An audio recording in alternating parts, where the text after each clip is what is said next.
Assalamualaikum warahmatullahi wabarakatuh. Kembali lagi bersama Mas Jo Channel. Sobat Seger, kita sudah istirahat cukup lama ini, kurang lebih ada 2-3 bulan kita nggak melakukan interview lagi bersama narasumber-narasumber yang terbaik yang dimiliki oleh Kabupaten Jombang. Nah, ini pada kesempatan siang hari ini saya sudah bersama dengan salah satu Direktur BUMD yang ada di Kabupaten Jombang.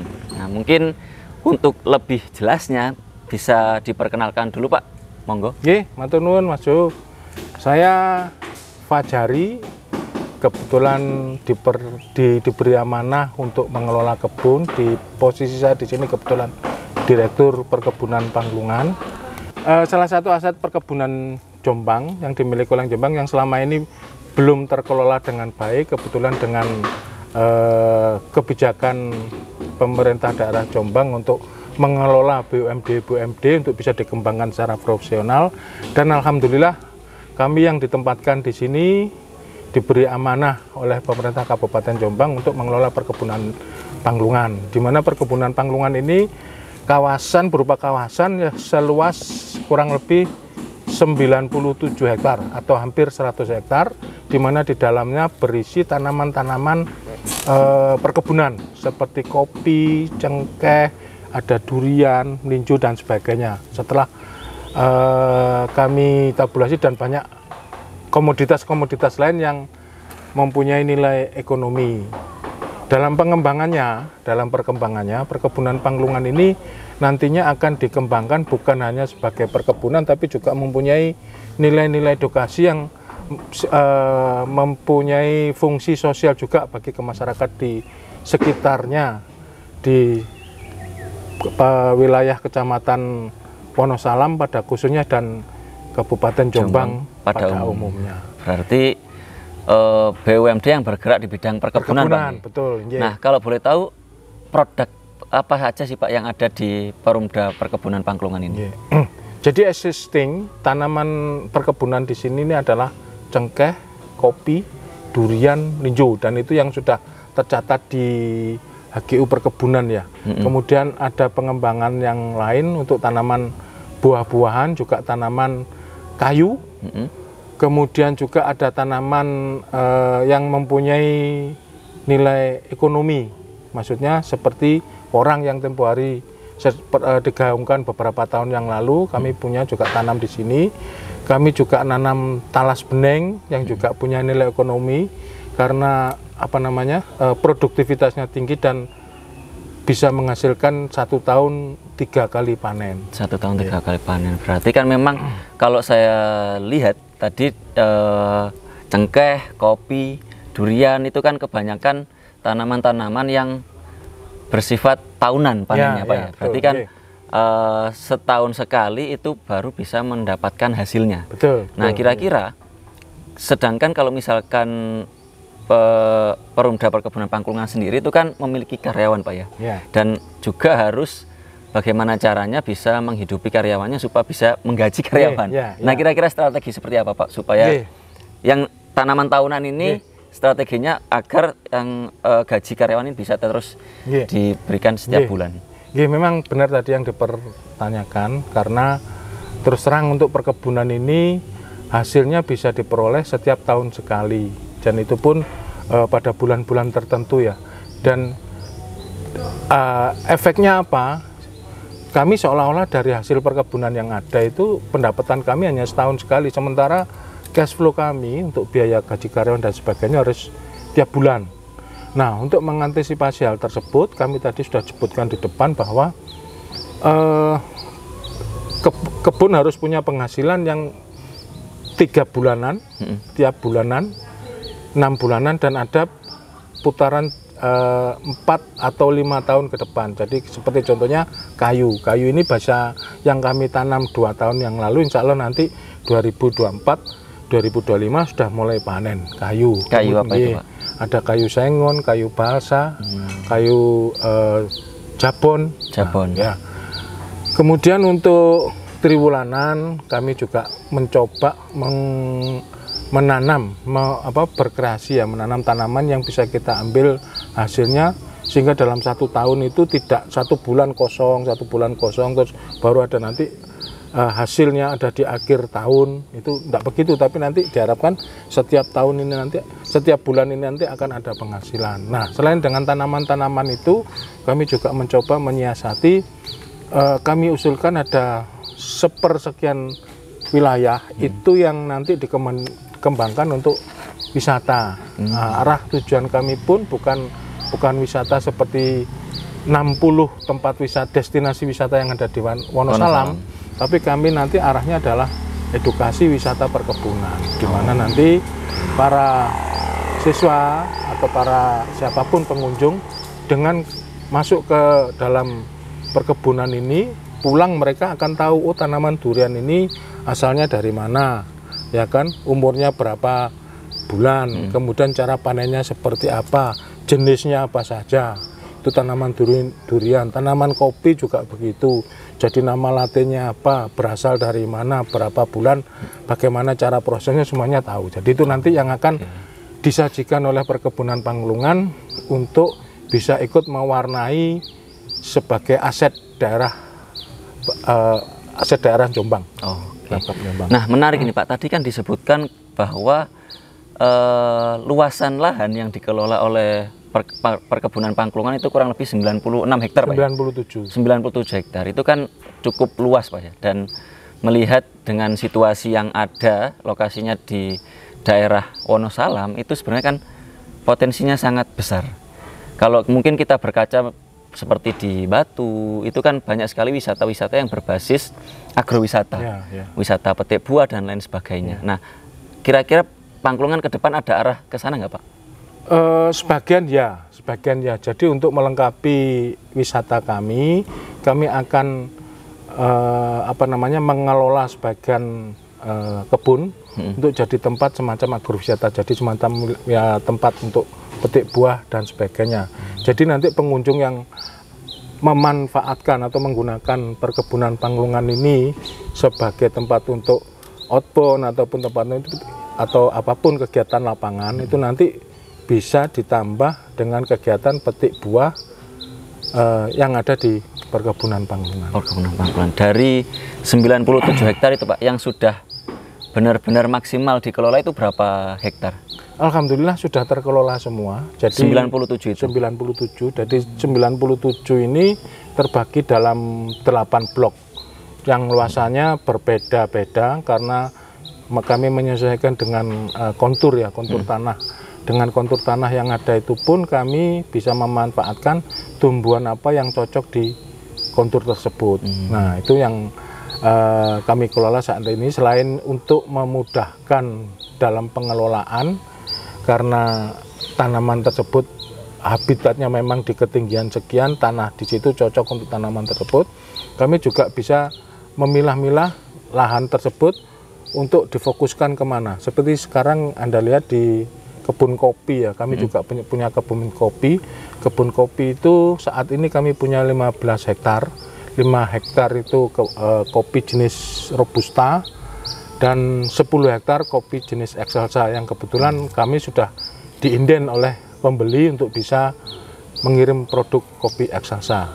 Kopi Excelsa ini kopi khas Wonosalam. Betul. Saya kira gitu. Itu berarti ini menarik, Pak, karena memang kopi Excelsa itu kan menjadi nilai tawar di luar Jombang ya, karena memang mempunyai cita rasa tersendiri dan menjadi ciri khas dari kopi Excelsa itu sendiri. Nah, tadi dijelaskan kurang lebih 10 hektar ya, yang dikelola untuk kopi Excelsa. Nah, itu berapa kuintal atau mungkin berapa ton dalam satu kali panen, Pak, kalau dari untuk 10 total hektar? Keseluruhan itu kemarin masih belum kita ini kan ya, masing-masing karena kita tahun-tahun sebelumnya itu kami hanya panen dalam jumlah total. Nah, mulai tahun ini kami mencoba memilah-milahkan per jenis dan per blok. Berapa luasannya, berapa jumlah tanamannya, sehingga nanti jumlah hasil panennya berapa ton akan segera diketahui. Kalau dulu kami sistem panennya adalah tebas, jadi masih hijau. Oh, nggak dipanen sendiri? Nggak dipanen sendiri, di ijon, karena waktu itu situasinya masih belum kondusif ya, karena ya sistem manajemen, keamanan dan sebagainya komplikatif sekali. Sekarang kami mencoba menanam dengan tata kelola perkebunan yang baik, di mana nanti kita bisa milah-milahkan, panen, petik merah, terus nanti sudah mulai mengelola, maksudnya mengolah kopi menjadi produk-produk seperti yang Anda lihat di depan ini. Ini adalah hasil kebun kami, kopi Excelsa. Dan mudah-mudahan nanti dengan berjalannya waktu kita bisa berkembang lebih bagus, lebih baik, dan lebih maju lagi. Amin, amin. Nah, kalau ngomong ini Pak ya, misalkan tantangan, kalau Pak Fajari sendiri mulai menjabat di sini tahun berapa Pak? Saya tahun 2020 bulan Februari saya masuk 20 bulan Februari, kurang lebih 3 tahun ya? 3 tahun berjalan ini. Nah itu kira-kira tantangan apa aja sih Pak yang dihadapi oleh Pak Fajari ketika pertama kali memimpin Perumda Perkebunan Pangkulungan ini? Kompleks sekali ya Mas ya. Kompleks itu mulai dari lahan kebun yang masih batas-batasnya belum jelas, kemudian karena belum jelas itu masyarakat juga sudah mengincar istilahnya kalau bisa ikut mengelola di dalam kebun. Kemudian tata panen kita pun cara mengelola, jadi lahan di sini dulu jumlah tanamannya dengan yang sekarang insya Allah masih sama, tapi produktivitasnya rendah. Kenapa bisa begitu? Karena tidak pernah dipupuk. Kenapa tidak pernah dipupuk? Karena kami tidak punya anggaran untuk mupuk. Jadi anggaran yang ada itu hanya habis untuk perawatan, manajemen. Jadi untuk bayar karyawan, operasional dan itu habis. Jadi pengelolaan untuk tanaman hampir tidak ada. Dengan saya di sini saya coba membangun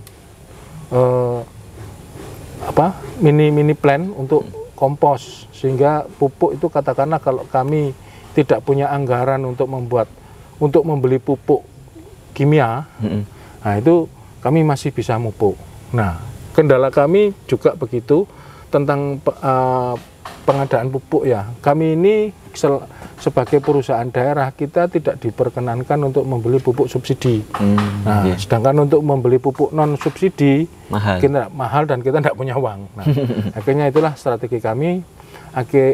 Kami membuat pabrik pupuk sendiri sehingga saat ini kami pupuk over, jadi stok kami lebih daripada cukup. Itu. Kemudian tantangan berikutnya itu penataan tanaman ya. Penataan tanaman belum terzonasi. Jadi dalam satu petak itu, dalam satu blok itu tanaman itu campur baur, sehingga untuk identifikasi tanaman maupun memprediksi hasil panen itu sulit sekali. Dan yang tidak kalah pentingnya adalah SDM selaku pengelola. Kami di sini kurang sekali karena SDM yang ada itu bukan pada bidangnya, sehingga untuk bisa mencapai tujuan itu susah sekali karena penjelasannya harus panjang. Nah, dengan tata kelola yang baru, sistem manajemen kami benahi, kemudian tata kelola kebun kami benahi, dan alhamdulillah 2022 kemarin kami juga bisa meyakinkan pemerintah daerah untuk ikut memberikan penyertaan modal. Terus terang kami butuhkan penyertaan modal ini karena semua fasilitas, semua sarana ini masih minim dan sudah kedaluarsa. Kami tidak pernah menerima penyertaan modal sejak 2001. Bayangkan sudah berapa puluh tahun kami tidak ada penyegaran di perkebunan ini. Jadi itu tantangannya, dan untuk yang lain-lain insya Allah semuanya sudah mulai kondusif. Nah, tadi disebutkan juga salah satu kendalanya adalah lahan itu menjadi semacam sengketa dengan warga sekitar. Nah, itu kok bisa menjadi sengketa, itu kenapa Pak? Karena masyarakat sekitar melihat lahan ini nggak dikelola, sehingga masyarakat melihatnya kok nggak dikelola, bagaimana kalau dia yang ngelola gitu. Nah, akhirnya waktunya habis untuk bersengketa itu tadi. Tapi kan padahal jelas Pak, maksudnya lahan ini ya punyanya BUMD, perusahaan daerah. Ya. Kok gimana ya? Maksudnya kok bisa masyarakat itu terus berani memakai lahan itu untuk dipakai sendiri Ya, gitu? di sisi manajemen, kalau pengelolaan kebun ini kan karena keterbatasan SDM, jadi segi kualitas maupun kuantitas, sehingga lebih banyak kerjasama, akhirnya kerjasama. Jadi antisipasi inisiatif masyarakat untuk bisa mengelola itu ditangkap dengan cara bekerja sama, dengan cara menyewakan, supaya masyarakat juga ikut mendapatkan manfaatnya, sementara produk-produk utama kebun ini bisa tetap terjaga. Jadi suatu simbiosis mutualisme ya, itu yang bisa dilakukan. Tapi yang sejak saya mengelola di sini, saya coba dengan kemampuan kebun ini pelan-pelan saya pisahkan. Jadi masyarakat sudah mulai kita kurangi dan kebun sudah mulai mendominasi untuk pengelolaan kebun secara utuh. Berapa ini Pak total karyawan yang dimiliki oleh Pangklungan ini? Saat ini baru 15. Jadi perkebunan Pangklungan ini mengembangkan manajemen sistem manajemen kurus ya. Manajemen kurus itu kita hanya di pengurusan inti aja, di pengelolaan inti. Pada saat kita membutuhkan orang dalam jumlah besar dan urgent, kita akan hire orang, kita akan rekrut orang. Setelah itu selesai. Jadi tetap perusahaan punya karyawan tetap, karena ini disyaratkan oleh Disnaker ya, Dinas Perkebunan, bahwa salah satu syarat untuk perusahaan tersebut berdiri harus punya karyawan tetap. Nah, karyawan tetap kami ya itu tadi 15 orang. 15 itu berarti yang ada di dalam manajemen. Sedangkan untuk misalkan yang ngurus lahan dan teknis-teknis di lapangan itu harian lepas. Harian lepas. Oh, begitu. Nah, tadi juga disebutkan salah satunya bahwa sudah atau baru menerima penyertaan modal di tahun 2022 kemarin Pak ya? Ya. Sebelumnya terakhir tahun 2021. 2001 berarti 2001 kan enggak, mulai 2001 kita enggak ada.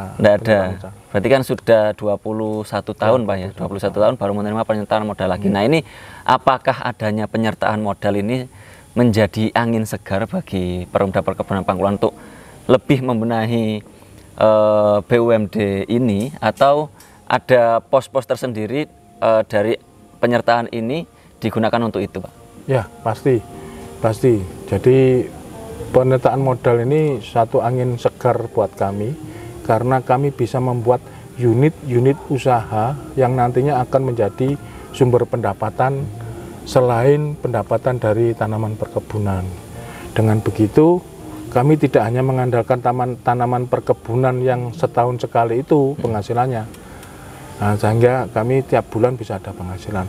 Kendala kami sebelumnya yang pendapatan setahun sekali itu riskan sekali begini. Pada saat tanaman hasilnya bagus, itu biasanya harganya rendah. Kok bisa gitu Pak? Nah, kan semuanya juga menghasilkan, karena tanaman kita di sini juga tanaman umum seperti cengkeh, kopi itu kan tanaman umum, masyarakat juga ada punya. Pada saat surplus, harganya pasti rendah. Nah, harga tinggi karena semuanya tidak panen. Oh, betul. Kita juga ikut tidak panen. Ini Pak. Jadi, ya, hukum supply and demand Pak ya. Supply and demand-nya jalan di situ, sehingga kita tidak bisa mengandalkan pendapatan dari hasil kebun itu tadi. Nah, Pak Fajari, ini kan namanya jenengan sebagai di sini kan sebagai pimpinan ataupun sebagai nahkoda utama dari Perumda Perkebunan Pangklungan. Dari semenjak ditunjuk sebagai direktur pada tahun 2020, visi apa yang sebetulnya ingin Pak Fajari capai, atau mungkin Pak Fajari punya cita-cita yang ingin bawa ke arah ke sana perkebunan Pangkulan itu? Nah, mungkin boleh dijelaskan Pak. Oke. Jadi kami ini mencoba memberi semangat ke perkebunan Pangklungan yang barusan kami kelola. Ini semangat kami adalah produktif. Kita produktif dulu. Setelah produktif, kita akan berusaha berkembang.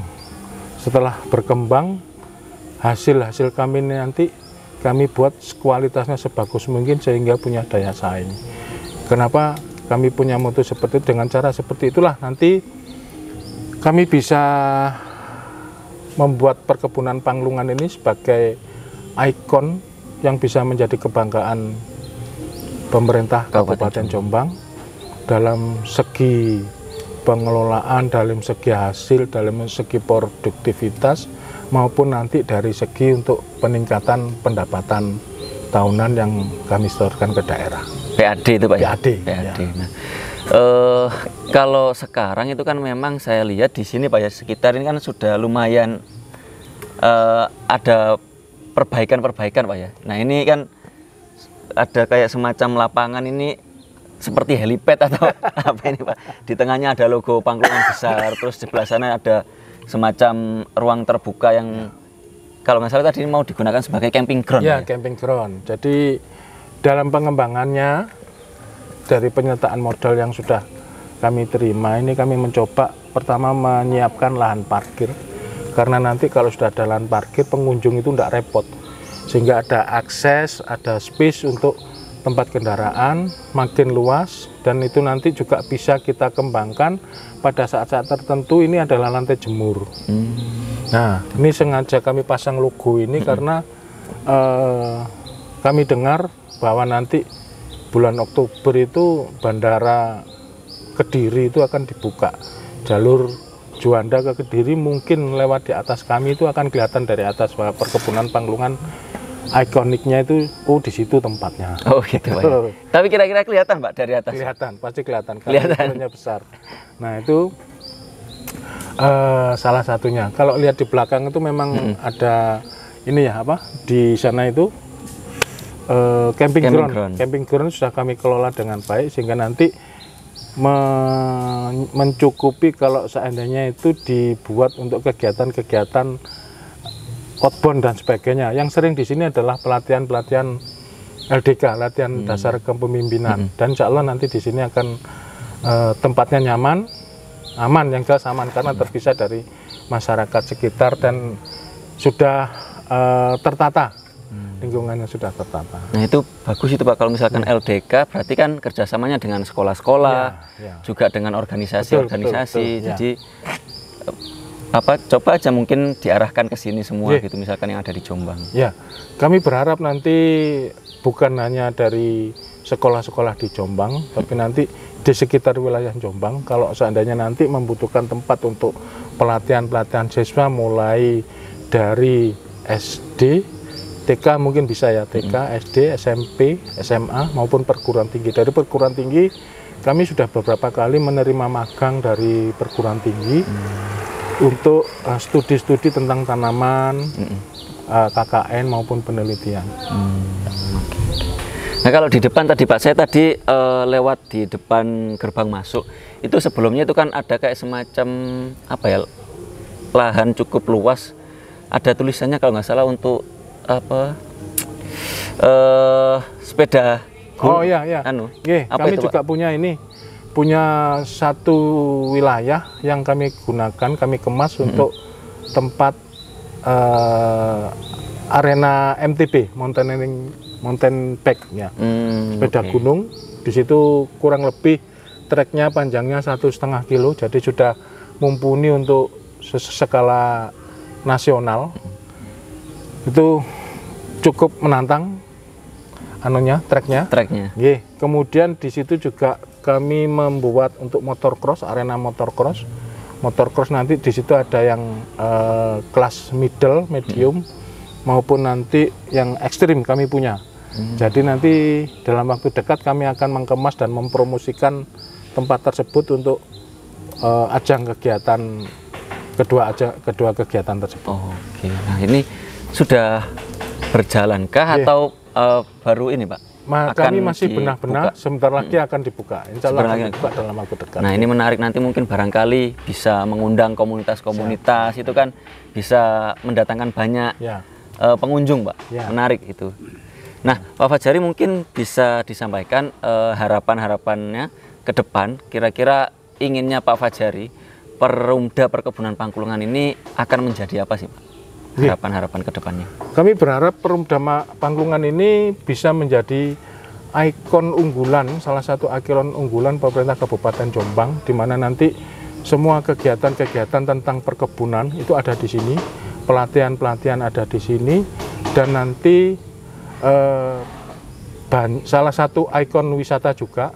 Dengan berkembangnya fungsi perkebunan Pangklungan menjadi memenuhi kebutuhan-kebutuhan tersebut, kami berharap nanti bisa menjadi salah satu penyumbang PAD terbesar di Pemkab Jombang. Amin. Kita doakan bersama ya Sobat Seger. Amin. Nah, terima kasih Pak Fajari untuk interviewnya. Semoga semua harapan-harapan yang sudah disampaikan tadi bisa tercapai, dan kita sama-sama pasti akan bangga kalau memiliki ikon perusahaan daerah yang bergerak di bidang perkebunan dan juga pangklungan di Kabupaten Jombang. Sobat Seger, terima kasih untuk kesempatan yang sudah diberikan. Itu tadi interview kami dengan salah satu direktur BUMD di Kabupaten Jombang, tidak lain tidak bukan adalah Bapak Fajari, direktur dari Perumda Perkebunan Pangklungan. Terima kasih untuk yang sudah menyaksikan. Kembali lagi nanti Sobat Seger, jangan lupa nantikan video podcast kita selanjutnya. Jangan lupa stay tune, jangan lupa komen, like, dan juga subscribe. Terima kasih, selamat siang. Pak Fajari, kita tutup podcast kita dengan salam. Pertama, salam kita dulu, kita bareng-bareng, salam seger waras. Nanti setelah itu boleh dari Pangklungan. Oke, 1, 2, 3, salam seger waras. Perkebunan Pangklungan produktif, berkembang dan berdaya saing. Terima kasih. Terima kasih kepada Sobat Seger yang sudah menyaksikan. Nantikan episode kami selanjutnya. Dan jangan lupa like, komen, dan subscribe. Terima kasih. Dadah.